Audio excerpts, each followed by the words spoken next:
ॐ नमः सिद्धेभ्यः। ॐ नमः सिद्धेभ्यः। ॐ नमः सिद्धेभ्यः। ॐ शुद्धात्मने नमः। नमो अरिहन्ताणं नमो सिद्धाणं नमो आयर्याणं नमो वज्रायाणं नमो लोये सौवसाहुणं बन्ध उदय सत्ता सहित कर्मथान करिनष्ट नेमि चंद जयवंत जगी भय केवली स्पष्ट कर्म कांड को जानिके ज्ञान कांडमय होय परस्वरूप को परिहरे शिवपद पावे सोय। जिनेंद्र भगवान की वाणी के अनुसार जो चारों ही अनुयोगों की जो ग्रंथ रचनाएं हुई है उनमें से ये हमारा कर्णाण योग का विषय चल रहा है। नेमिचंद आचार्य जिनको कहते सिद्धांत चक्रवर्ती, उन्होंने गोमटसार कर्मकांड ग्रंथ की रचना की है। उसी के टीकाओं के आधार से पंडित टोडरमल जी ने ढूंढारी भाषा में सम्य ज्ञान चंद्रिका कर्मकांड लिखा है और उसी के आधार से अपने यहाँ शिविर भी हुए थे और उन शिविरों के जिसको वर्ड टू वर्ड कहेंगे अक्षरशः जिसका लेखन किया हमारी स्क्राइब टीम ने और उसकी पुस्तकें आपके हाथ में है। ये मूल कर्मकांड को ही हमको पढ़ना है। उसमें से कुछ अंश इसमें गाथाएं भी लिखी है और कुछ मैटर भी लिखा है। उसके आधार से अपना विषय चलेगा। अपनी बात मुख्यतः प्रकृति की चलेगी। हमने तो देखा था कि कर्म का बंध होता है, यानी क्या होता है, कर्माण वर्गणा कर्म रूप से परिणमित हो जाती है। तो वो 8 मूल, उसके 8 डिविजन्स होते हैं जिसको कहेंगे मूल प्रकृति, और उसके और सब डिविजन्स जिसको भेद और पेटा भेद कहेंगे या भेद और प्रभेद कहेंगे, उनको क्या कहेंगे, उत्तर प्रकृति। जो 8 मुख्य भेद है उनको क्या कहेंगे, मूल प्रकृति। कर्म को ही प्रकृति कहते हैं। प्रकृति का अर्थ क्या है, स्वभाव। इसकी गर्म प्रकृति के मिजाज इसका गर्म है, तेज है, ये क्या है, उसका स्वभाव कैसा है, उसकी बात चल रही है। तो उसके स्वभाव के अनुसार उन प्रकृतियों के अलग अलग नाम है। हमने उसको देखे कि उनके नाम क्या है, उनका साधारण कार्य क्या होता है, उसकी बात देखी थी हमने। उत्तर प्रकृतियों के भी भेद हमने देखे, बहुत फास्ट देखे। उनका कार्य क्या है ये आपको पंचलब्धि पुस्तक में से पढ़ना है। दिन में थोड़ा तो टाइम मिलेगा कि नहीं मिलेगा। यहाँ कुछ आपको रसोई नहीं करना है, कुछ नहीं करना है ना, काम तो मिलेगा कि नहीं मिलेगा, टाइम मिलेगा यहाँ पर। तो आपको पंचलब्धि पुस्तक में से साधारण 11 पेज में से वहाँ से लेकर 39-40 पेज तक, बीच में कुछ एक्स्ट्रा मैटर भी है, परंतु उसमें स्पेशली नाम कर्म की प्रकृतियां, उनके नाम आपको देखना है और उनका कार्य क्या है वो देखना है। क्योंकि हमारा विषय बहुत वास्ट है और वो विषय समझते हुए प्रकृतियों के नाम हम बारंबार लेने वाले हैं। तो आप उन नामों से परिचित होगे तो आपको वो विषय समझने के लिए आसानी होगी। तो हमने ये देखा कि बंध होता है तो क्या होता है, प्रकृति बंध, प्रदेश बंध, स्थिति बंध और अनुभाग बंध होता है। हम अन्य 3 की बात यहाँ नहीं लेने वाले, प्रकृति के बारे में हम यहाँ फोकस करेंगे। तो प्रकृति बंध हमने देखा था कि टोटल प्रकृतियां कितनी होती है। हमने जो एक्चुअली होते हैं असंख्यात लोक प्रमाण भेद है, हमें इतने भेदों में नहीं जाना है। हमें तो 8 मूल भेद देखने हैं और उसके और भेद करेंगे तो 148 भेद देखेंगे। उसको और शॉर्ट में देखना है तो 122 का हिसाब अपना चलेगा। 148 के बदले 122 कैसे कहा, समझ में आया था? शरीर, बंधन और संघात तीनों को हमने शरीर नाम कर्म में सम्मिलित किया तो वहां 10 कम हो गई, 15 के बदले हमने 5 कह दी। वर्णादि जो है वो 20 है, उसके बदले हमने 4 कह दिए, 16 वहां कम हो गए, तो 26 टोटल हमने कम कर दी। 148 में से 26 कम करी तो कितने रह गए? 122। हाँ, 20 के आपने 16 कैसे निकाला? 20 क्या होता है? 20 क्या होता है ऐसा प्रश्न है। वर्णादि 20 यानी क्या है? तो वर्ण नाम कर्म, जो हमने पुद्गल के जो स्पर्श रस गंध वर्ण के जो हम उसके पर्याय देखते हैं ना, तो जो पर्यायों के नाम है वही ये नाम कर्म के भी नाम है। जैसे वर्ण नाम कर्म के कितने भेद हो गए? वर्ण कितने प्रकार का है? 5। तो वर्ण नाम कर्म भी 5 प्रकार का। उसका कार्य क्या है? उस वर्ण के परमाणुओं को ग्रहण करता है जी। जैसे फॉर एग्जाम्पल कौन से ये इतने अनंत कर्म परमाणु बनते हैं, कौन से प्रकार के वर्ण हो गए? उनमें 5 हो गए, अनंत है ना, उसमें कितने सारे वेरिएशंस हो गए। सब एक ही सफेद कलर के लिए या ऐसा कुछ नहीं होता है। उसमें क्रोध किया तो रेड कलर के आ गए, ऐसा होता होगा? तो सभी कर्मों में सभी प्रकार के वर्ण है। वो बात शरीर के जो वर्ण की बात अलग नहीं, यानी वो कौन से जाति के वर्ण, कौन से परमाणु को ग्रहण करते हैं, कर्म में भी और नो कर्म यानी शरीर के परमाणु में भी ऐसी बात होती है। उसमें इतना ही डिफरेंस होता है कि उसमें भी शुभ और अशुभ ऐसे 2 भेद करते हैं। किसमें? वर्णादि में भी। अभी उसकी डिटेल में नहीं जाना है हमने। जैसे वर्ण के हमने 5 भेद देखे। वर्ण, फिर रसल 5, खट्टा मीठा कड़वा कषायला चरपरा है ना, वो भी 5। गंध के 2, सुगंध और दुर्गंध। और स्पर्श के 8 भेद होते हैं, हल्का भारी रूखा चिकना कड़ा नरम ठंडा गर्म। ये कितने हो गए? टोटल 20। उसके बदले हमने केवल ऐसा कहा वर्ण, रस, गंध, स्पर्श 4 हुए, तो 20 के बदले हमने 4 कह दिए तो 16 कम हो गए। तो 148 के बदले हम 122 बताएंगे। हम जहां जिस अपेक्षा से बात करेंगे, सत्ता की बात आएंगी तो हम फिर 148 को याद करेंगे। अब हमको शॉर्ट में समझना है तो यहाँ हम बंध योग्य प्रकृतियों में कितनी लेंगे? बंध योग्य कितनी होगी? 122। तो हमने तो प्रकृतियां कितनी होती उसको देखा।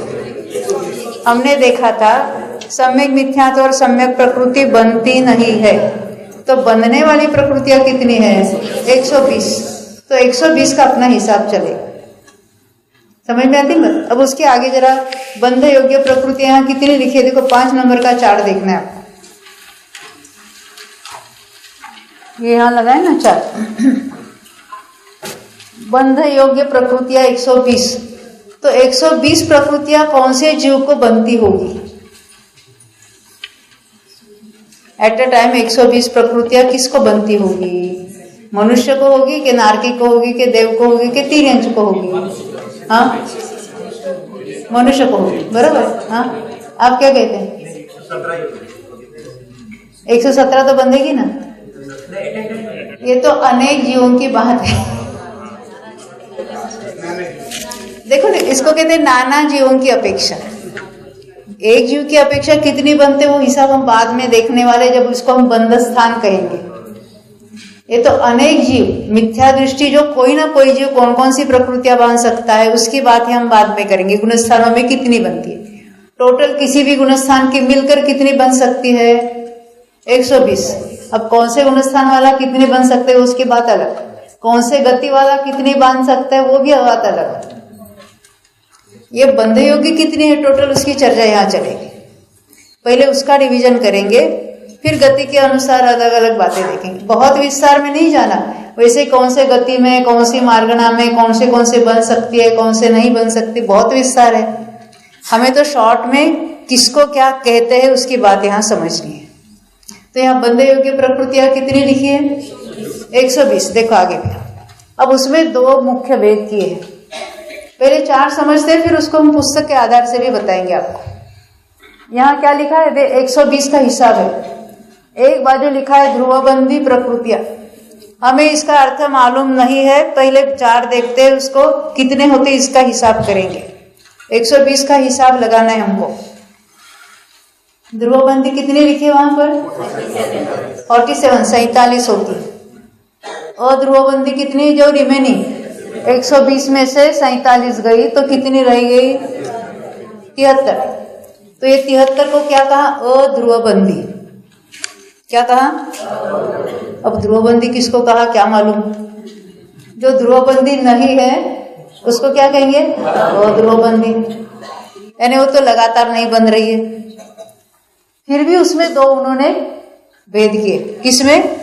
अध्रुव में भी 2 भेद किए। कौन से 2?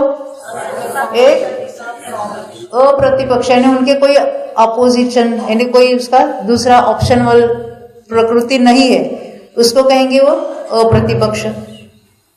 और दूसरी कौन सी है? सप्रतिपक्ष, यानी उसमें से कोई एक बंधेगी। प्रतिपक्ष में से ये बंधेगी या दूसरी बंधेगी। वो कौन कौन सी है उसकी अभी हम चर्चा करेंगे। पहले हमको ये देखना है कि ध्रुवबंदी कहना किसको। अब उसकी बात हम करते हैं पुस्तक के आधार से। दूसरा भाग है ना वो ब्लू वाली पुस्तक कर्मकांड की।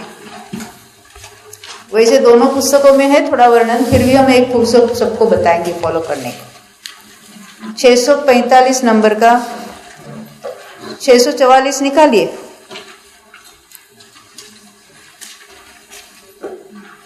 मिला सबको? वहां ऊपर हेडिंग दिया था ना, हेडिंग क्या लिखा है? बंध योग्य बंध प्रकृतियों के भेद। जो हमने भेद अभी चार्ट में बताए थे वही उसी की हम चर्चा करेंगे यहाँ पर। मिला सबको? देखो वो हमने 120 का हिसाब जो बताया था वो नीचे से दूसरे पैराग्राफ में है। एकदम लास्ट पैराग्राफ में चलते हैं, पेज नंबर 644 अंतिम पैराग्राफ। देखो ये जो बंध योग्य प्रकृतियां 120 है उनका हम यहाँ विभाजन देखेंगे। यहाँ लिखा है ध्रुवबंदी और यहाँ लिखा है अध्रुवबंदी, जो हमने चार्ट में भी देखा। मिला ना सबको? क्या कह रहे हैं हम? उसमें से कुछ ध्रुवबंदी है, कुछ ध्रुवबंदी नहीं है, उनको हम कहेंगे अध्रुवबंदी। ध्रुवबंदी के नीचे 47 लिखा है। ये ध्रुवबंदी क्या होता है और अध्रुवबंदी क्या होता है उसकी बात अभी हम देखते हैं। देखो 645 पर आने, ये पहले पैराग्राफ में पहले लाइन में लास्ट में ध्रुवबंदी का पहले अर्थ देखते हैं। ध्रुवबंदी प्रकृतियां उन्हें कहते हैं। देखो उसकी डेफिनेशन बताए किसको कहना ध्रुवबंदी? तो जिनका अनादि से हर समय बंध चला आ रहा है। ये पैसी कौन सी प्रकृतियां अनादि से हर समय बंध रही है उनको क्या कहेंगे? ध्रुवबंदी। कब तक बंधेगी? अनंत काल तक। तो जब तक बंध नहीं रुकता, क्योंकि क्या है कोई प्रकृति किसी गुणस्थान तक बनती है, बाद में नहीं बनती है। यानी हर एक प्रकृति को हम बंधने वाले को ध्रुवबंदी नहीं कहेंगे। जब तक उनका बंध अनादि से चल रहा है और हर समय हो रहा है, कब तक कि उसका बंध रुके। अभी जैसे मिथ्या तो प्रकृति है, कब से बन रही है? अनादि से। बंध कब रुकेगा? रुकेगा कब? जब समय दर्शन होगा। यानी वो पहले गुणस्थान से चौथे में गया, परंतु दूसरे वाले को बनती है क्या? गिरकर आने वाले को, दूसरे गुणस्थान वाले को बनती है मिथ्या तो प्रकृति। दूसरे गुणस्थान में बनती है क्या? नहीं बनती। तीसरे में, चौथे में, अरे ऊपर कभी भी नहीं, कहीं पर नहीं बनती। कहाँ बनती है? मिथ्या तो में ही, पहले ही गुणस्थान में बनती है। पहले गुणस्थान के ऊपर किसी भी गुणस्थान में नहीं बनती है तो उसको कहेंगे उसकी बंध विच्छित्ति। विच्छित्ति ने उसका एंड हो गया, बंधना रुक गई। कहाँ रुक गई? पहले में रुक गई। बनती कहाँ थी? पहले में। रुकी कहाँ पर? जहां बनती है वहीं पर बंध का रुक गया है, वहीं पर बंध विच्छित्ति होती कहेंगे। देखो ये महत्व की बात है। क्या कहते हैं? जिस गुणस्थान तक बंध, तक कहा मैंने, उसके ऊपर के गुणस्थानों में नहीं बंध रही है तो उसकी विच्छित्ति कहाँ हो गई? जहां बनती थी वहीं पर उसका विच्छित्ति हुई कहेंगे। आप कहेंगे वहां तो बनती है, विच्छित्ति क्यों कह रहे? हम दूसरी भाषा में आपको समझाएंगे। हम यहाँ सब मिले, कहाँ? देवलाली में इकट्ठी हुए। भाई आप कहाँ से आए? बेंगलोर से आए दोनों भाई। आप कहाँ आए से? चिखली से आए। आप लोग मुंबई से आए। और कौन कहाँ से? पूना से बहुत सारे लोग आए, है ना। अमेरिका से भी आए, हमारी वो रंजना बेन आई, और कौन कौन है। हाँ, और ये कहाँ मिले हम सब? अब शिविर हमारा 18 तारीख को समाप्त होगा। सब अपने अपने गांव में जाएंगे। हम कहाँ बिछुड़े? अरे देवलाली में बिछुड़े कहाँ? तो साथ में है। तो जहां साथ में है वहीं पर बिछुड़े, ये कहने की पद्धति है। इसको कहेंगे द्रव्यार्थिक नय का कथन। उसको कहेंगे उत्पाद अनुच्छेद, उत्पाद अनुच्छेद, उसको कहने की पद्धति है। तो इसको कहेंगे ये कहने की पद्धति। हम विच्छित्ति कहाँ होगी कहेंगे? जिस गुणस्थान में बनती है और उसके ऊपर के किसी भी गुणस्थान में नहीं बनती है, उसको कहेंगे उस गुणस्थान में उन प्रकृतियों के बंध की विच्छित्ति हुई। फिर से सुनना कि उनका बंध अनादि से चल रहा था। कौन से गुणस्थान तक बनती है? जैसे हम मिथ्यात्व की बात देखिए, अनंतानुबंधी का बंध कौन से गुणस्थान तक है?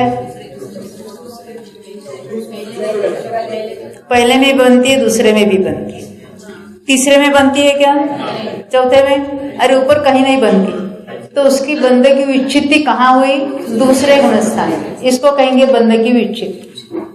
तो ध्रुवबंधी कब कहेंगे? किसको कहेंगे? जो प्रकृतियां अनादि से हर समय बनती चली आ रही है और उस जहां विच्छित्ति होती है उस गुणस्थान के ऊपर कहीं नहीं बनती है, उसको कहेंगे ध्रुवबंधी प्रकृतियां।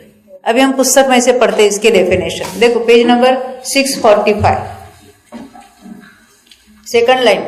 ध्रुवबंधी प्रकृतियां उन्हें कहते हैं जिनका अनादि से हर समय बंध चला आ रहा है।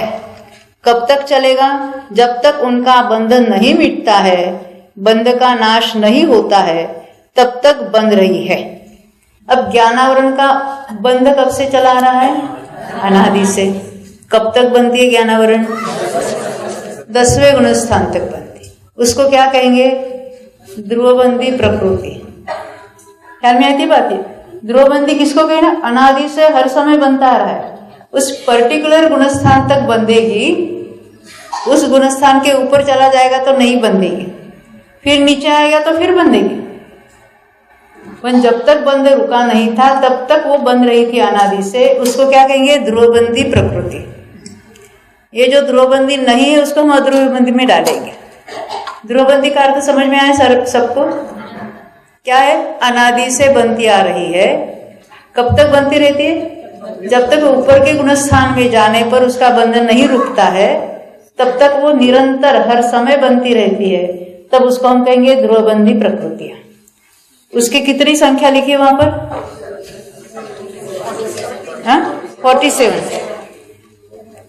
तो हमने 47 शक्तियां भी देखी है, 47 नए भी देखे हैं और 47 घाती कर्म भी देखे। तो जो 47 घाती कर्म है वो ध्रुवबंधी है कि नहीं है, ये मेरा प्रश्न है।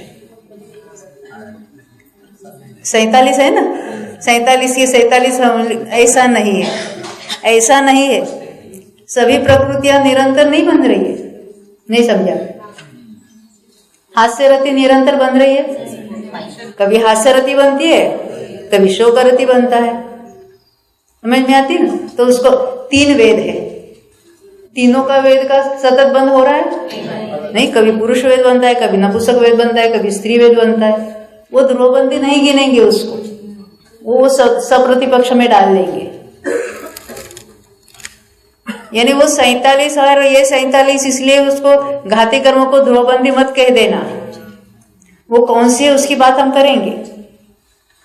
समझ में आती है ध्रुवबंधी किसको कहना? पुस्तक में से फिर पढ़ते। देखो 645 पेज, देखो चौथी लाइन। जैसे हमारी सबकी परिचित मिथ्यात्व प्रकृति, बहुत लगाव है ना हमसे, अनादि से बनते आ रहे हैं, अनादि से हर समय उसका बंध चला रहा है। अभी हम ऐसा जीव लेते हैं जो कभी समय दृष्टि हुआ ही नहीं, तो अनादि से उसका मिथ्यात्व प्रकृति का बंध हर समय हर समय हर समय हर समय चल रहा है। कब तक चलेगा? जब तक सम्यक तो प्राप्त नहीं करेगा तब तक कोई मिथ्यात्व का बंध होता रहेगा। तो पहले में से कोई दूसरे में नहीं जाता है, फिर भी बंध विच्छित्ति कहाँ कहेंगे? पहले में ही उसका बंध है। गिरते समय कोई दूसरे में आता है तो भी उसको बंध नहीं है मिथ्यात्व का, ना उदय है ना बंध है। इसलिए बंध कहाँ है? मिथ्यात्व में। कहाँ रुक गया? पहले गुण स्थान में, तो उसको कहेंगे वहां उसके बंध की विच्छित्ति होती है। तो जब वह जीव सम्यक दर्शन प्राप्त करेगा तब उसका वह बंध मिट जाएगा, रुक जाएगा या नष्ट हो जाएगा। उसको हम कहेंगे उसके बंध की विच्छित्ति हो जाएगी, तब जाकर उसका मिथ्यात्व का बंध रुक जाता है। देखो कौन सी प्रकृति का बंध कहाँ तक है, उसके आगे नहीं है। यानी जिस गुणस्थान तक उसका बंध है उसके आगे के गुणस्थानों में बंधन नहीं है, उसको यहाँ एक नाम लिखा है बंध विच्छित्ति। ये हम देखने वाले हैं विस्तार से। अभी तो हमें प्रकृतियों के भेद देखना है, ध्रुवबंदी और अध्रुवबंदी की बात। ये बंध विच्छित्ति का प्रकरण हम देखने वाले हैं, बाद में देखेंगे, पहले इसको देख लेते हैं। बंध की विच्छित्ति हुई यानी बंध होना मिट गया, परंतु उस गुणस्थान में उसका बंध है। क्या कहेंगे? विच्छित्ति कहाँ हुई? जिस गुणस्थान में विच्छित्ति कहेंगे वहां तो उसका बंध है, उसके ऊपर के गुणस्थानों में नहीं। उसको कहेंगे उस प्रकृति की बंध विच्छित्ति उस पर्टिकुलर गुणस्थान में हुई। ये हमने बताया था। जैसे मिथ्यात्व के बंध विच्छित्ति कहाँ होती है? कौन से गुणस्थान में? पहले। तो वहां उसका बंध है, ऊपर कहीं भी नहीं है। अब हम नीचे की बात देखते। देखो जो 47 प्रकृतियां ध्रुवबंदी है तो इनको घाती कर्मों के साथ नहीं लेना, वे भी 47 है। तो ये भी 47 है, वो भी 47, तो हम कह देंगे उसको ध्रुवबंदी। तो ऐसा नहीं चलेगा। हमने अभी देखा था कौन कौन सी ध्रुवबंदी नहीं है उसमें से। तो क्या कहते हैं? ऐसा नहीं है, क्योंकि अभी हमें ध्रुवबंदी किसे कहना यह मालूम नहीं है।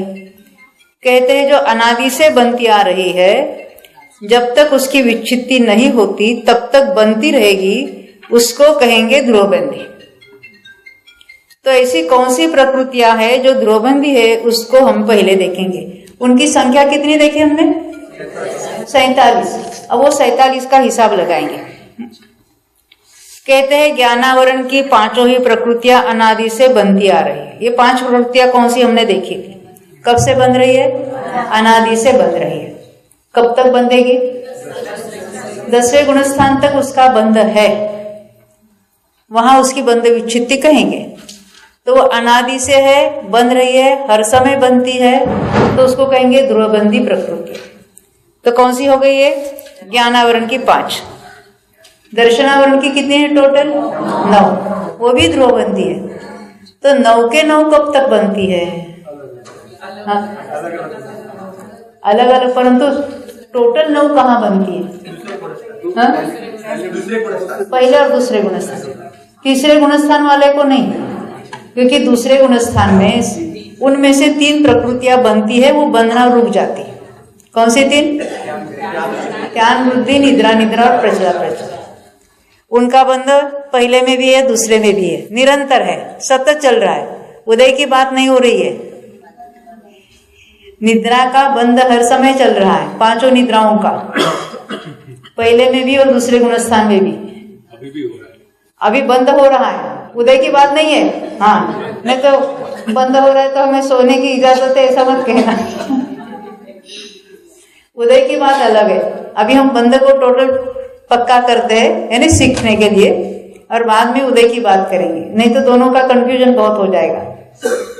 तो यहाँ हम देखते हैं 9 के 9 कहाँ बनती है? पहले गुणस्थान में भी दर्शनावरण की 9 बन रही है, दूसरे में 9 बन रही है, तीसरे से लेकर 6 बंधेगी आगे चल। तो हम क्या कहेंगे? 9 को क्या कहेंगे? ध्रुवबंदी प्रकृतियां। उन 6 को बाद में वो बनती है, उसकी चर्चा नहीं, वो यहां तक बनती है ना। 9 के 9 बनती है, हर समय बन रही है। कब से? अनादि से बन रही है। और दूसरे गुणस्थान वाले को भी बंदी हैगी हर समय, ऊपर के गुणस्थानों में नहीं बंधेगी। आप कहेंगे दूसरे के अंत तक बनती है और दूसरा गुणस्थान वाला तो पहले में जा रहा है, उसको अंत नहीं कहते हैं। नहीं समझे? दूसरा गुणस्थान वाला नियम से पहले में आने वाला है, पहले में भी बंधेगी, परंतु दूसरे तक बनती है। उसका अर्थ है कि दूसरे वाले को बनती है, तीसरे वाले को, चौथे वाले को आगे नहीं बनती है, उसको कहेंगे दूसरे गुणस्थान में उसके बंध की विच्छित्ति हुई। कंफ्यूजन नहीं करना कि दूसरे गुणस्थान वाला तो पहले में आता है तो आप कैसे कहते हैं अंत तक बनती है। वो कहाँ कौन से गुणस्थान में जाता है उससे कोई अपना लेना देना नहीं। दूसरे गुणस्थान में हर समय बन रही है, पर उसको कहेंगे ऊपर नहीं बनती, उसको कहेंगे वहां तक वो बन रही है। वो कैसे? ध्रुवबंदी है, अनादि से बनती आ रही है। तो ये दर्शनावरण की 9 कैसी है? ध्रुवबंदी है। कितनी देखी हमने? ज्ञानावरण की, दर्शनावरण की 9। अब हिसाब के लिए पहले अंतराय की बताते। अंतराय की भी 5 बन रही है। कब से? अनादि से। कब तक बंधेगी? 10वें गुणस्थान तक बंधेगी। तो अभी हमने कितने का हिसाब देखा? 5, 9 और 5, 5, 5, 10 और 9, 19। तो घाती कर्मों के जो 3 घाती कर्म है उसके 19 देखे। अब हम मोहनी का हिसाब लगाते हैं। मोहनी में अनादि से बन रही थी, मिथ्यात्व है। दूसरा क्या? 16 कषाय। देखो 16 कषाय में कौन से है? अनंतानुबंधी सभी। कौन से? क्रोध, मान, माया, लोभ, सभी लेना है, हर समय बन रहे हैं। उदय एट ए टाइम क्रोध का होगा, या मान का होगा, या माया का होगा, या लोभ का। कितने का? मिथ्यात्व गुणस्थान में है तो अनंतानुबंधी क्रोध और प्रत्याख्यानावरण क्रोध, प्रत्याख्यानावरण क्रोध, संज्वलन क्रोध। उदय हो रहा है 4 क्रोध, या 4 मान, या 4 माया, या 4 लोभ, और बंद हो रहा है 16 का। कब? हर समय। यानी आप क्रोध करो या मान या माया या लोभ, कुछ ना कुछ तो होगे कि नहीं होगे? भले वो मंद हो गए या तीव्र हो गए। लोग कहते ना आप बहुत क्रोध करते हो, इतना स्वाध्याय करते हो और आपको ये शोभा नहीं देता है, तो क्रोध नहीं करना चाहिए। तो मान, माया, लोभ तो करना चाहिए कि नहीं चाहिए? हम क्रोध नहीं करते, पर दिन भर पैसे के लोभ से अच्छी अच्छी बातें करते हैं ग्राहकों के साथ। तो कहते कि बंद कितने का हो रहा है भाई? ध्रुवबंदी है। जब तक मिथ्यात्व में है 16 का बंध हर समय हो रहा है। क्रोध करो, मान करो, कुछ भी करो, तो कौन सा करना अच्छा बहन? ये करना अच्छा नहीं है, परंतु क्या होता है उसकी बात हम यहाँ करें। तो हमने देखा था एक मिथ्यात्व 16 कषाय कितने हुए? मोहनी के 17 हुए। और जो मोहनी की अनादि से बनती आ रही है, और ऐसे 2 प्रकृतियां और है। नाम मालूम है किसी को? भय और जुगुप्सा। क्या? भय और जुगुप्सा का बंध हर समय चल रहा है। हास्यरति तो ऑप्शनल है, हास्यरति और अरति शोक ऑप्शनल है, 3 वेद भी ऑप्शनल है। बंध की बात चल रही है यहाँ पर। और हम बाकी कौन सी है? एक मिथ्यात्व, 16 कषाय और भय जुगुप्सा। कितनी हुई टोटल? पहले 19 और ये 19, 38। अभी कितने गई देखना रह गया? 9, तो 47 हो जाएगी। वो जो 9 है अभी उसमें से देखते हैं। वेदिनी की जो 2 है वो ध्रुवबंदी है क्या? साता असाता, साता असाता हर अंतर्मूर्त में पलट पलट कर हो रहे, ये उसको ध्रुवबंदी नहीं कह सकते। आयु ध्रुवबंदी कह सकते हैं? अरे वो तो कभी कभी बनती है, उसको भी ध्रुवबंदी नहीं कहेंगे। गोत्र, और वो भी हर अंतर्मूर्त में पलट पलट कर बंधेगा, मिथ्या दृष्टि है तो वो भी ध्रुवबंदी नहीं कह लेगा। तो नाम कर्म में सभी तो ध्रुवबंदी नहीं है। जो जोड़ी जोड़ी वाली देखी थी हमने, या गति नाम कर्म है, 5 में से कोई 4 में से 1 बंधेगा, जाति 5 में से 1 बंधेगी, उसको हम ध्रुवबंदी नहीं कहेंगे। तो नाम कर्म की कुछ प्रकृतियां हैं जो अनादि से हर समय बनती है। कब तक बंधेगी? जब तक उसकी बंधे विच्छित्ति नहीं होती। वो कहाँ होती है वो विषय अलग है। तो अब हम ये नाम कर्म की कौन सी प्रकृतियां है जो ध्रुवबंदी है। पहले हमने 38 देखी थी। अब ये कितनी बची अभी? 9। वो है नाम कर्म की प्रकृतियां। उसके नाम हम यहां देखते हैं। देखो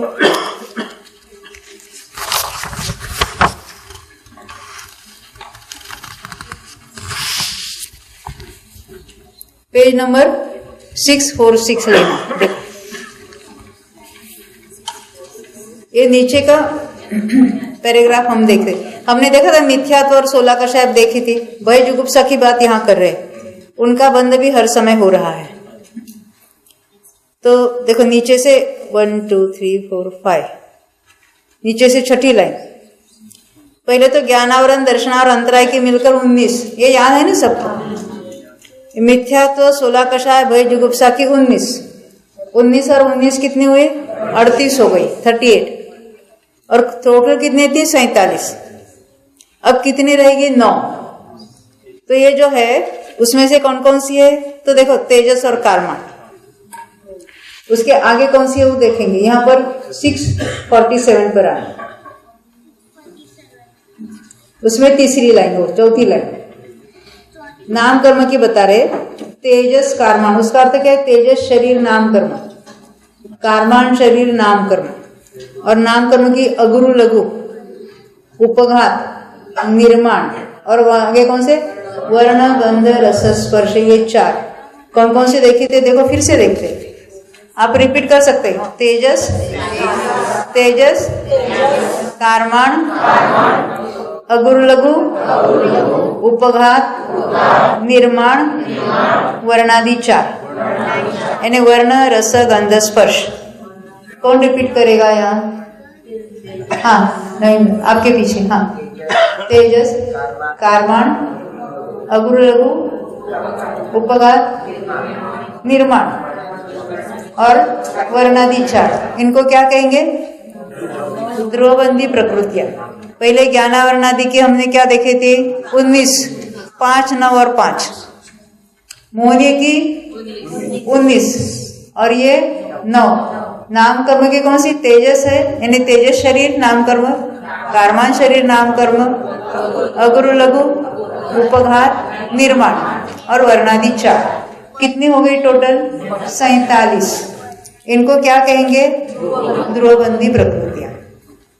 इनको छोड़कर बाकी जो है उनको क्या कहेंगे? अध्रुवबंदी प्रकृतियां। ध्रुवबंदी ख्याल में आई सबको? किसको कहना? वो आपके नाम याद नहीं आते, कोई बात नहीं। किसको कहना? जो अनादि से हर समय बनती है। कब तक बनती है? जब तक उसकी बंधे विच्छित्ति नहीं होती तब तक बंधेगी। उनको क्या कहेंगे? ध्रुवबंदी प्रकृति। वो कौन कौन सी हमने देख ली। अब हम अध्रुवबंदी की बात करते हैं। तो अध्रुवबंदी में हमने 2 विभाग किए। कौन से? अप्रतिपक्ष और सप्रतिपक्ष। अप्रतिपक्ष यानी कोई उसको अपोजिशन नहीं है, कोई वो बंधेगी तो बंधेगी, नहीं तो नहीं भी बंधेगी। उसको क्या कहेंगे? अप्रतिपक्ष प्रकृतियां। अब ये कौन सी है? देखो यहाँ आते 647 पेज पर, लास्ट पैराग्राफ। 47 ध्रुव प्रकृतियों के बिना, ये जो बोर्ड लिखा है ना, वो तो कर्मकांड पुस्तक में से यहाँ उद्धृत किया।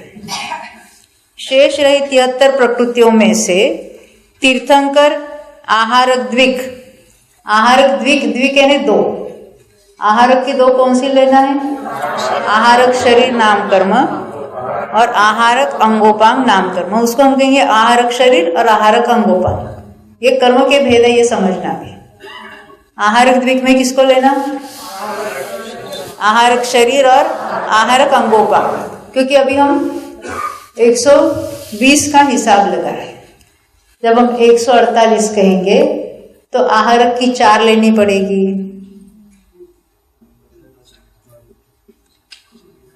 कितनी लेगी? आहारक शरीर को ले लिया हमने, बंधन को भी लेना पड़ेगा, संघात को भी लेना पड़ेगा, वो 3 हो गई, और अंगोपांग 1 हो गया, तो आहारक चतुष्क कहना पड़ेगा। परंतु सामान्य से आहारक भी कितना कहने से पर्याप्त है। नहीं समझे? देखो हम जब टोटल 93 भेद करते हैं तो शरीर नाम कर्म, बंधन नाम कर्म, संघात नाम कर्म कहते हैं। 5 है। तो आहारक संबंधी जो है आहारक शरीर नाम कर्म भी है, आहारक बंधन नाम कर्म भी है, आहारक संघात नाम कर्म भी है और आहारक अंगोपांग भी है। जब 148 का हिसाब अगर हम बताएंगे तो आहारक की 4 कहनी पड़ेगी। समझ में आती बात? अभी हमने बंधन और संगत को उसी में भेद करके अभेद करके मिला दिया। हाँ, अभी तो हम क्या कहेंगे? आहारक शरीर और आहारक अंगोपांग। इसको क्या कहेंगे? आहारक द्विक। तो तीर्थंकर प्रकृति एक बात हो गई, फिर आहारक द्विक, उसके बाद नीचे बोल्ड में क्या लिखा है? परघातादि 4। अब ये 4 कौन से है? उपघात नहीं लेना, हमने उसको ध्रुवबंदी में लिया था। ध्रुवबंदी में अगुर लघु उपघात और निर्माण को लिया था। अब यहाँ परघातादि 4 जो ध्रुवबंदी में लिया है हमने, अप्रतिपक्ष वाले में, उसमें किसको लेना है? यहाँ पर परघात, फिर उच्छ्वास। देखो आपको पढ़ना है ना, पेज नंबर 647 नीचे से तीसरी लाइन, क्या क्या लिखा है? परघात, उच्छ्वास, आतप और उद्योत। देखो इसको कोई प्रतिपक्ष वाली प्रकृति नहीं है। ये परघात और उच्छ्वास कब बंधेगी? जब पर्याप्त का बंध कर रहा है। फिर से सुनना, अभी ये कंफ्यूजन होगा आपको, पर कोई जीव पर्याप्त संबंधी बंद कर रहा है तो उसको क्या क्या बंधेगा? परघात भी बंधेगा, उच्छ्वास भी बंधेगा। अपर्याप्तों को श्वासोच्छ्वास नहीं होता है तो उसको उच्छ्वास पर्याप्ति का, वह उच्छ्वास पर्याप्ति भी नहीं होगी, उसका नाम कर्म का उदय भी नहीं होगा। तो जब वो बांध रहा है अपर्याप्त नाम कर्म, तब ये परघात और उच्छ्वास नहीं बंधेगी। ख्याल में आती है? पर तो ये कभी बंधेगी? कब के? जब वो पर्याप्त का बंद कर रहा है उसके साथ बंधेगी, अदरवाइज नहीं बंधेगी। इसलिए वो बंधेगी तो बंधेगी, नहीं तो नहीं बंधेगी कहा। समझ में आती है बात? ये उसके लिए कोई प्रतिपक्ष नहीं है। प्रतिपक्ष किसको कहेंगे? जो त्रस नाम कर्म का बंद कर रहा है और कोई उसको ऑप्शनल क्या है? स्थावर का बंद करता है, वो प्रतिपक्ष कह सकते हैं। कोई बादर का बंद करेगा या सूक्ष्म का करेगा, उसको हम प्रतिपक्ष कह सकते हैं। पर्याप्त अपर्याप्त होता है, प्रत्येक साधारण होता है, वो प्रतिपक्ष में चली जाएगी। ये कौन कौन सी अप्रतिपक्ष में ली? पहले हमने तीर्थंकर को लिया, फिर आहारक द्विक लिए, परघात आदि 4 लिए। कौन से? परघात, उच्छ्वास, आतप और उद्योग। कितने हो गए? 7 हो गए। अब और 4 कौन सी है जो बंधेगी तो बंधेगी परंतु ऑप्शनल नहीं है? 4 आयु। ख्याल में आती बात? ये नहीं समझे? 4 आयु अनादि से बंध रही है क्या? नहीं। तो उसको हम ध्रुवबंदी तो नहीं कह सकते। तीर्थंकर प्रकृति अनादि से बंध रही है? नहीं, वो ध्रुवबंदी नहीं है।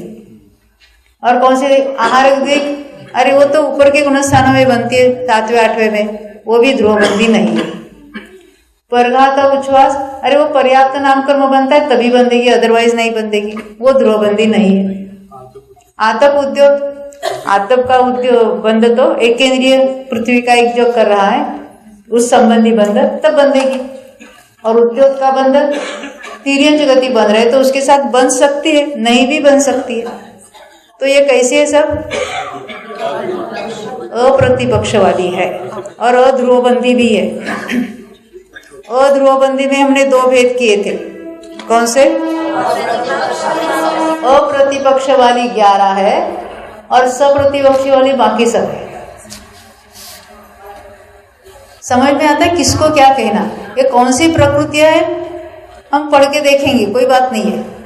आपको कुछ भी याद नहीं करना है, शांति से सुनना है। गति को हम प्रतिपक्ष में जानेंगे, लेकिन 4 आयु फिर तो कोई भी एक ही बनती है। हाँ, तो वो प्रतिपक्ष नहीं, अप्रतिपक्ष में है। लेकिन क्यों ऐसा किया? देखो आपको ऐसा है, वो सप्रतिपक्ष नहीं, उसमें दोनों में से कोई बंधेगी बंधेगी। अच्छा हाँ, ये कभी हर समय बनती है पर कोई नहीं कोई एक बंधेगी। जैसे त्रस बंधेगी या स्थावर, कोई ना कोई तो बंद होना ही होना है। जब तक गति का बंद हो रहा है तो आइदर त्रस या स्थावर किसी का तो बंद होना ही है ना। उसको चली जाएगी वो सप्रतिपक्ष। किसी न किसी वेद का बंध तो होगा, वो हो जाएगी सप्रत्यक्ष में। परंतु ये जरूरी नहीं कि तीर्थंकर प्रकृति का बंध हो, किसी को होगा। आहारक द्विक का बंध समुनियों को तो नहीं होगा, 7वें 8वें गुणस्थान में सभी को तो नहीं होगा, किसी को होगा, किसी को नहीं भी होगा। इसलिए सारे अप्रतिपक्ष में बढ़े।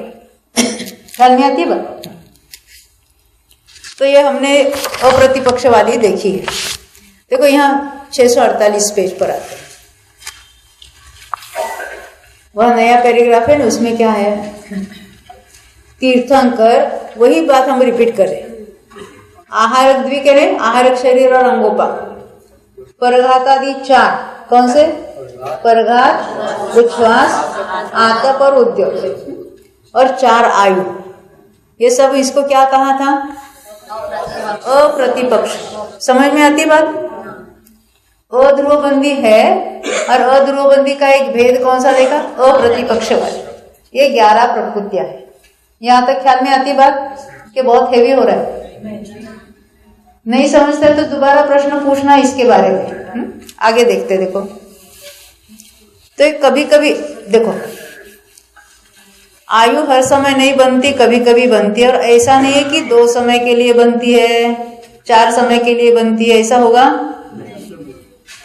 मिनिमम अंतर्मुहूर्त तक बंधेगी।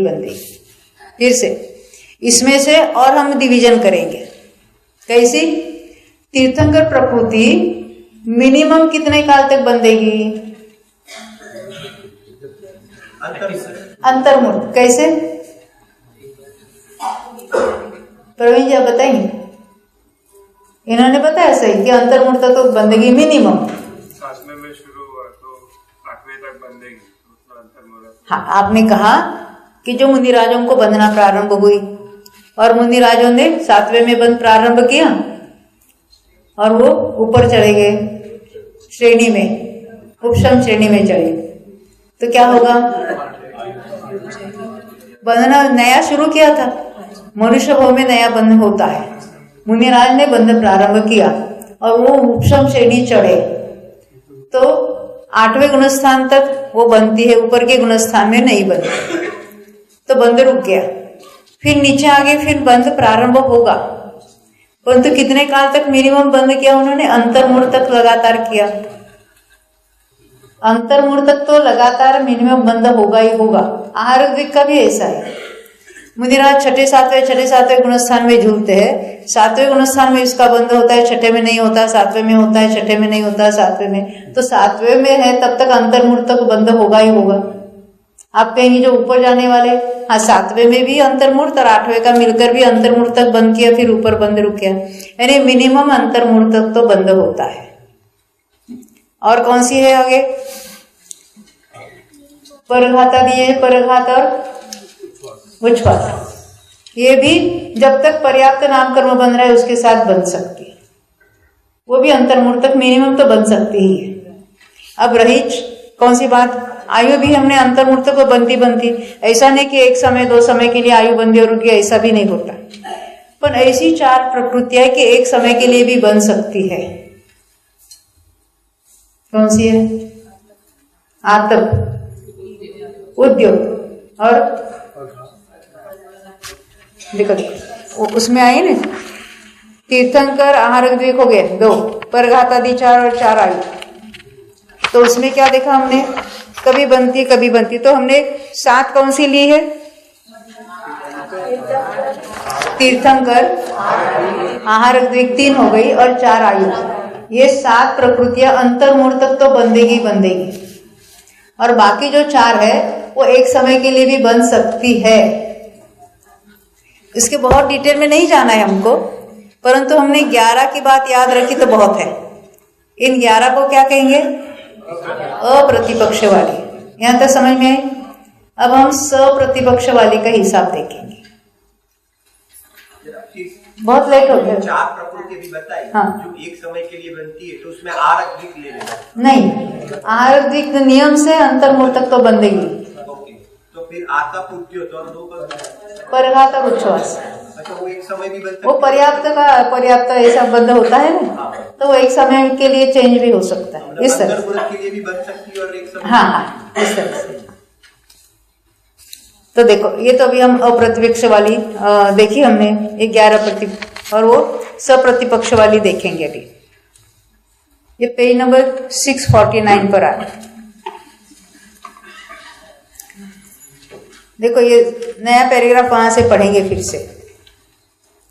अब अप्रतिपक्ष यानी उसके कोई प्रतिपक्ष नहीं, जो अभी हमने देखी थी ना, उसी की बात करें। या तो यह बंदेगी या तो वह बंदेगी, ऐसा कुछ भी नहीं है। यानी तीर्थंकर प्रकृति बंदेगी या दूसरी कोई ऐसा ऑप्शन है क्या? तो नहीं है। किसी को बंदेगी तो बंदेगी, नहीं तो नहीं भी बंदेगी। ये लिखा है ना, बंदेगी तो बंदेगी, नहीं तो नहीं बंदेगी।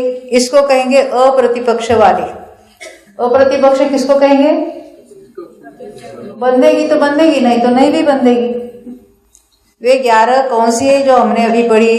तीर्थंकर है, आहारक द्विक है, परघात, उच्छ्वास, आतप और उद्योग और आयु 4। 11 प्रकृतियां अप्रतिपक्ष वाली है।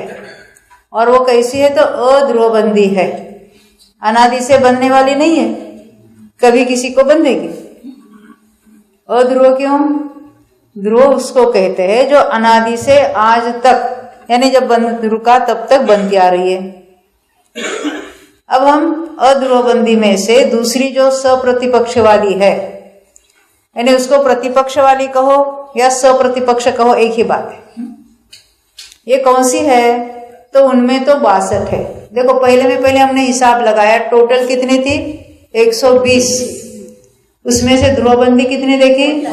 47, 47। और ध्रुवबंदी कितनी रही? 73। उसमें से 11 गई, कौन सी? अप्रतिपक्ष वाली। तो 73 में से -11 करो, कितनी रहेगी? 62। अब 62 में भी हिसाब लगाना है।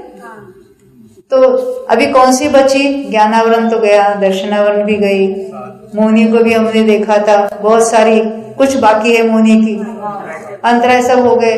वेदनीय दोनों कैसे? सप्रतिपक्षी। गोत्र दोनों सप्रतिपक्षी। हम नाम कर्मों को अलग हुए, क्योंकि ये 62 में से हमको थोड़ा कम करेंगे ना, तो सप्रतिपक्ष में देखना है। तो हमने कौन से देखी? वेदनीय की 2, गोत्र की 2 और मोहनी की। मोहनी की हमने आपको बताई थी, हास्य रति, अरति शोक, ये 4 हो गए ना, 2 युगल, यानी ये 4 और 3 वेद। एट ए टाइम किसी एक का बंध होगा, एक वेद का। 4 और 3 7, और वो गोत्र और वेदनीय 4, कितने हो गए टोटल? 11। तो ये 11 को अलग निकालो तो बाकी बच्ची सप्रतिपक्ष में कौन सी आएगी? नाम कर्म की कितनी रहेगी? 65 में से 11 गई। ये बहुत हैवी गणित नहीं है,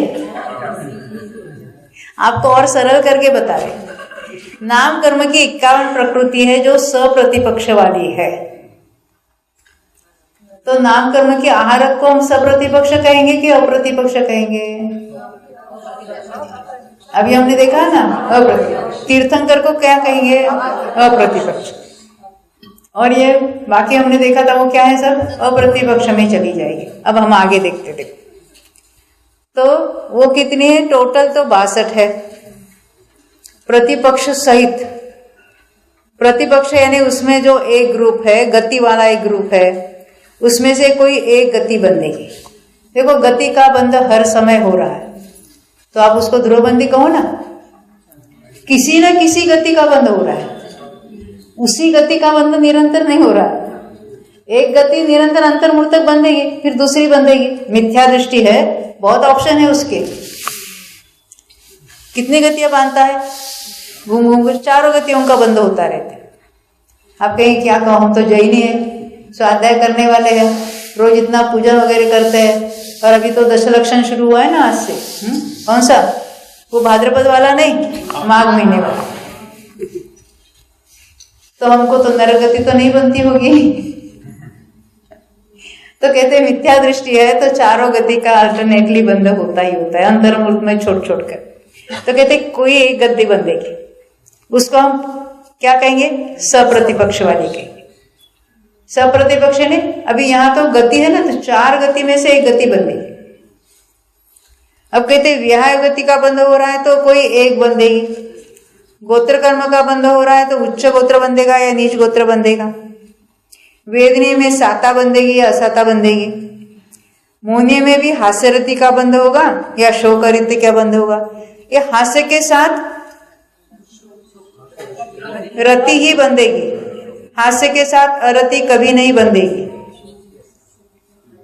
उसकी जोड़ी निश्चित है। इसको कहेंगे युगल, या तो हास्य रति बंधेगी या शोक अरति बंधेगी। तो वो भी ऑप्शनल में चली गई। वही जो उपसक तो हमने ध्रुवबंदी में लिया था। और जो मोहनी की 7 प्रकृतियां कौन सी देखी थी अभी? हास्य रति युगल यानी वो 4 और 3 वेद, ये 7 तो मोहनी की हो गई। तो ये सब क्या है? प्रतिपक्ष वाली कहेंगे।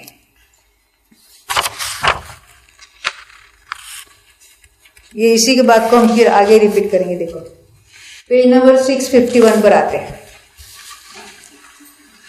हमने नाम कर्म की कितनी देखी? 51। 51 का हिसाब हमको लगाना है, वही बात यहां बता रहे। देखो नाम कर्म की 51 प्रकृतियां प्रतिपक्ष वाली है, उसको हम अभी गिनेंगे। 4 गतियों में से एक गति बंधेगी, 5 जातियों में से एट ए टाइम एक ही जाति बंधेगी। तो मेरा ये प्रश्न है, 4 गतियों में से एक गति बन रही है तो मनुष्य गति बन रही है, तो मनुष्य गति के साथ 5 जातियों में से कोई ना कोई बंधेगी कि नहीं बंधेगी? आप हाँ कह रहे। मनुष्य गति के साथ एक इंद्रिय जाति बंधेगी क्या? उस समय नहीं बंधेगी जब तिर्यंच गति के साथ ऑप्शनल बन सकती। मनुष्य गति बांध रहा है, देवगति बांध रहा है, नरक गति बांध रहा है, तो पंचेंद्रिय जाति ही बंधेगी। उस समय वो नहीं, उसका ऑप्शन है, यानी वो पूरक प्रकृतियां एट ए टाइम बंधेगी। उसके बाद फिक्स कोई जो है कौन सी गति के साथ कौन सी प्रकृतियां बन सकती है वो भी हम देखने वाले बाद में। यहाँ तो इन जनरल बात हो रही है, सभी जीव, कोई ना कोई जीव क्या क्या बांधता है उसकी चर्चा यहाँ चल रही। तो हमने कौन सी पहले देखी? गति में 4 गतियों में से कोई एक, जाति में से 5 जाति में से एक गति जाति हो गई। अब शरीर कितने, शरीर नाम कर्म कितने हैं? तो 5 में से एक शरीर नाम कर्म बंधेगा कि नहीं बंधेगा? आर्घ्य और तेजस कार्बन। तेजस कार्बन तो ध्रुवबंदी में डाला था हमने, और आहार द्विक को अप्रतिपक्ष में डाला था। अब बचे कौन से? औदारिक शरीर अंगोपांग और वैक्रिक शरीर अंगोपांग। ख्याल में आई बात? तो यहाँ हम लेंगे। देखो यहाँ क्या कहते हैं, औदारिक शरीर या अंगोपांग।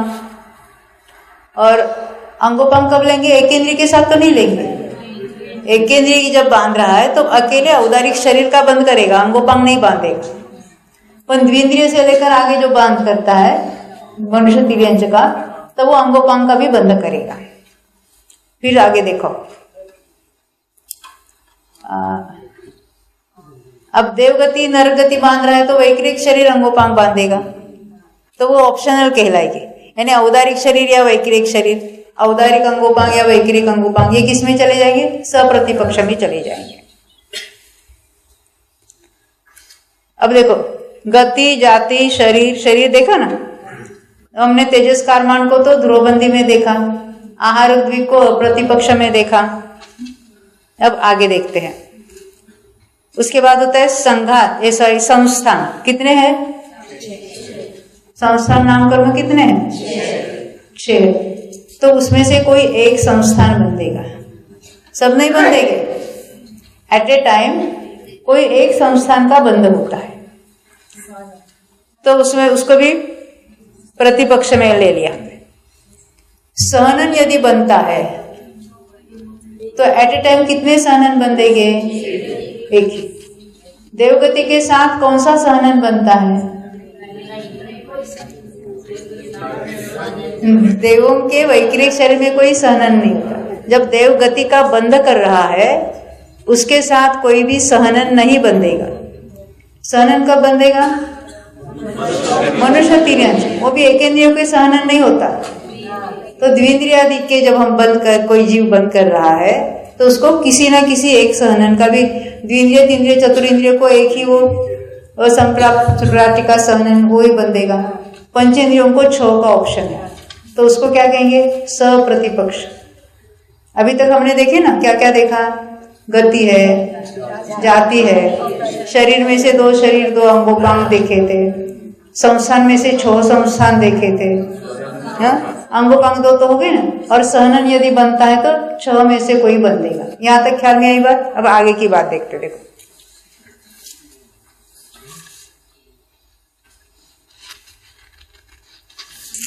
हम नाम कर्म का देख रहे थे ना, देखो आगे कौन कौन सी है पिंड प्रकृतियां। यहाँ पेज नंबर 652 पर आना। 4 सहनन के 6 सहनन के बाद की बात है। दूसरा पैराग्राफ नीचे से तीसरी लाइन, 4 अनुपूर्वी, समझे? जैसे 4 गति को हमने देखा ऑप्शनल में, गति के साथ उसी नाम के अनुपूर्वी भी बंधेंगे, तो उसको भी हम सप्रतिपक्ष में गिनेंगे। बाद में और नीचे के पैराग्राफ में देखें, विहाय गति प्रशस्त या अप्रशस्त बंधेगी। विहाय गति कब बंधेगी? एक इंद्रिय के साथ तो नहीं बंधेगी, द्विंद्रियादि के साथ बंधेगी सबको। उसके नीचे आते हैं, देखो अभी ये युगल युगल वाली बात है। पहले तो 4 युगल देखेंगे, बाद में 6 युगल देखेंगे। 4 युगल कौन से? त्रस या स्थावर, बादर सूक्ष्म, प्रत्येक या साधारण, पर्याप्त या अपर्याप्त, कोई भी आगे पीछे को। ये 4 युगल है, उसमें से 4 जोड़ी में से एक एक कोई बंधेगी। दूसरी कौन सी है? 6 युगल कौन से? स्थिर अस्थिर, शुभ अशुभ, सुभग दुर्भग, आदेय अनादेय, सुस्वर दुस्वर भी है, आदेय अनादेय, यशस कीर्ति और अयशस कीर्ति। समझ में आई यहाँ तक बात? ये जोड़ी जोड़ी वाले उसको क्या कहेंगे? सप्रतिपक्ष। तीर्थंकर कैसी है? अप्रतिपक्ष। निर्माण ध्रुवबंदी ले। अभी जब आप पंचलब्धि पुस्तक में से वो देखना एक एक नाम, उसमें से कौन सी सप्रति, वो याद करना अपने से। आप जो रूम में है ना, एक साथ बैठती हो तो दूसरी कोई चर्चा नहीं करना भी, इसकी चर्चा करना है, क्योंकि अभी चर्चा करने को और याद करने को भी है, बहुत मैटर है, हम आपको दे देंगे। हाँ देखो अभी है 2-3 मिनट। तो हमने ये जो अभी कोई, हाँ फिर से 4 ग्रुप। देखो ये कैसी जोड़ी जोड़ी वाली है, सबको 2-2 है, सबको 2-2, उसको उसमें से एक ही बंधेगी। हाँ, तो 4 अलग किया, 6 अलग किया, क्यों? नहीं क्यों, कुछ नहीं, आपको एक याद करने का तरीका बता दिया। 4 का ग्रुप और 6 का ग्रुप, समझ में? 4 का ग्रुप है। त्रस के साथ कौन सा बंधेगा? बादर के सूक्ष्म बंधेगा, बादर ही बंधेगा। पर त्रस के साथ पर्याप्त बंधेगा कि अपर्याप्त बंधेगा? दोनों का ऑप्शन है। पर्याप्त के साथ प्रत्येक बंधेगा कि साधारण बंधेगा? त्रस के साथ साधारण का ऑप्शन है, साधारण है निगोद वाला, वो तो एक इंद्रिय के साथ है, स्थावर के साथ वो ऑप्शन आएगा। समझ में आई बात? तो उसके कॉम्बिनेशन क्या क्या हो सकते हैं, वो जब हम उसके कौन से वो बंध स्थान देखेंगे ना, उस समय ये चर्चा आएगी। इसीलिए मैं क्या, ये प्रकृतियों के नाम से हम परिचित हो जाएंगे ना, हम यहाँ फटाफट नाम बताएंगे और आप सुनते रहेंगे, ऐसा नहीं है। आपको प्रकृतियों के नाम याद रखना है। कौन से? सुनकर तो समझना चाहिए, भले आप बोल नहीं सकते, उसकी चिंता नहीं है, पर समझने की आवश्यकता है, क्योंकि आगे का विषय सरल होगा। हम आपको कोई बुलवाएंगे नहीं यहाँ आके बताओ, क्योंकि जिसको याद है वो भी यहाँ जब हम बताएंगे बोलो ये सब, तो नहीं बोल सकेंगे, पता है हमको, है ना? कोई चिंता नहीं, कोई टेंशन नहीं, आपकी कोई परीक्षा नहीं लेने वाले। आपको कितनी चलने की आदत है तो जाके शिखर जी चढ़ते हो। कोई मैराथन में भाग लेते तो वही चढ़ सकते हैं क्या? अरे हमसे नहीं चलता तो डोली में बैठकर भी शिखर जी तो वंदना करके ही आते कि नहीं आते? यहाँ क्या करना है? हमको भी ये सारी यात्रा करना है कर्मों, और वो कैसे उसका नाश करते, भगवान अरिहंत होते तो क्या क्या करते हैं, ये सारे कर्म अनादि से अंदर पड़े, वो कहाँ कैसा नाश होता है, वो सब हम देखने वाले हैं। यानी पूरा क्लियर पिक्चर होने वाला है मोक्ष मार्ग का। ये कर्म से हमारा कोई लेना देना नहीं है, पर वो कैसे विचार करना, क्योंकि हमारे ज्ञान का गेय है और उसके बारे में हमारा जो अज्ञान है वो हमारा दूर होने वाला है। और बिल्कुल मोक्ष मार्ग देखो, सम्यक दर्शन प्रकट होता है तो कौन से बंध मिट जाते हैं, कौन से उदय मिट जाते हैं, वो सारी जब हम चर्चा सुनते हैं तो लगता है हम बिना कारण किससे डरते हैं। कोई डरने की बात ही नहीं, सब जीव के फेवरेबल ही बात होती है। अत्यंत अप्रशस्त कर्म पहले में पहले भाग जाते हैं, बंधना तो रुकते ही रुकते हैं, उनका उदय भी रुक जाता है। वो किस रूप से उदय में रुक जाता है, क्या होता है, उसकी चर्चा हम करेंगे। अभी 15 मिनट के बाद मिलेंगे फिर दोबारा यहाँ। बोलो 2400 भगवान की जय।